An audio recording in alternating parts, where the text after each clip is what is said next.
Hi buddies. അപ്പോൾ ഇന്ന് ഞാനും ചേട്ടനും കൂടിയിട്ട് ട്രിവാൻഡ്രത്തുള്ള എൻ്റെ വീട്ടുകാരെ ഒന്ന് സർപ്രൈസ് ചെയ്യാൻ പോവാണ്. ഞങ്ങളങ്ങോട്ട് പോകുന്നവരെ അവരെ വിളിച്ച് പറഞ്ഞിട്ടില്ല.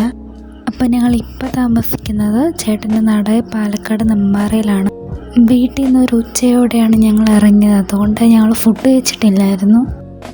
അങ്ങനെ ഒരു ഹോട്ടലിൽ നിന്ന് ഫുഡ് ഓർഡർ ആക്കിയിട്ട് ഫുഡിനായിട്ടുള്ള കാത്തിരിപ്പായിരുന്നു.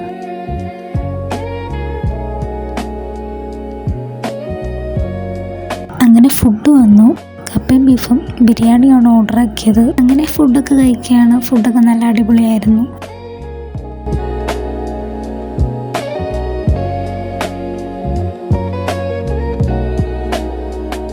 തൃശ്ശൂരിൽ നിന്നാണ് ഞങ്ങൾ ട്രെയിൻ കയറുന്നത്. അതുകൊണ്ട് ഇനി വടക്കഞ്ചേരിയിലെ വണ്ടി പാർക്ക് ചെയ്തിട്ട് ഇനി ബാക്കി യാത്ര ഞങ്ങൾ ബസ്സിലാണ് പോകുന്നത്. പ്രൈവറ്റ് ബസ് സ്റ്റാൻഡിൽ ഇറങ്ങിയോണ്ട് തന്നെ ഞങ്ങൾക്ക് പിന്നെ ഒരു ഓട്ടോ പിടിച്ച് പോകേണ്ടി വന്നു. ക്രിസ്മസിനോട് അടുപ്പിച്ചായതുകൊണ്ട് റെയിൽവേ സ്റ്റേഷനിൽ അത്യാവശ്യം നല്ല രീതിക്കുള്ള തിരക്കുണ്ടായിരുന്നു. ജനറലിൽ പോയതുകൊണ്ട് തന്നെ കിട്ടിയ സീറ്റിൽ എങ്ങനെയൊക്കെ ഇരുന്നു. രാത്രിയായപ്പോൾ തിരക്കെല്ലാം നല്ല രീതിക്ക് കുറഞ്ഞു. അങ്ങനെ ട്രെയിനിൽ കുറേ നേരം ട്രാവൽ ചെയ്ത് ബോറടിച്ചിരുന്നപ്പോൾ ഓപ്പോസിറ്റുള്ള ട്രെയിനിലുള്ള ആർക്കൊക്കെയോ കൈ കാണിക്കുകയാണ് ചേട്ടൻ. ട്രെയിനിലുള്ള ആരോ ഞാൻ ഡാറ്റ കൊടുത്തത് കണ്ടു എന്നൊക്കെ എൻ്റെ അടുത്ത് പറയുകയാണ്. അങ്ങനെ ഒരാൾ കണ്ടതുകൊണ്ട് തന്നെ പിന്നെ ആർക്കൊക്കെയോ കൈ കാണിക്കാമെന്നൊക്കെ പറഞ്ഞ് അങ്ങനെ നോക്കുകയാണ്. ആരെങ്കിലും നിന്നെ മൈൻഡാക്കുന്നുണ്ടോ എന്നുള്ള രീതിക്കൊക്കെ നോക്കുകയാണ്. അങ്ങനെ അങ്ങോട്ടും ഇങ്ങോട്ടും വളവള എന്തൊക്കെയോ കാര്യങ്ങൾ പറഞ്ഞുകൊണ്ടിരുന്നപ്പോഴാണ് ഞങ്ങൾ വീടെത്താറായെന്ന് അറിഞ്ഞത്. വീട്ടിൽ നിന്ന് അടുത്തായതുകൊണ്ട് തന്നെ ഞങ്ങൾ മുരിക്കുമ്പുഴ സ്റ്റേഷനിലാണ് ഇറങ്ങിയത്.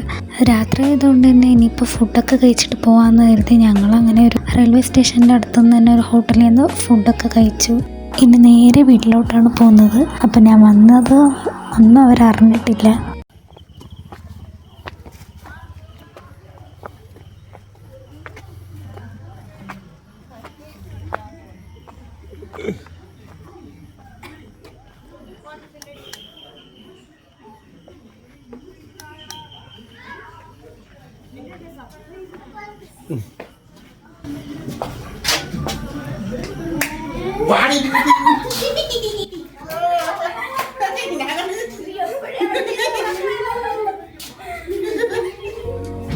അങ്ങനെ എല്ലാവരും നല്ല രീതിക്ക് ഞെട്ടി.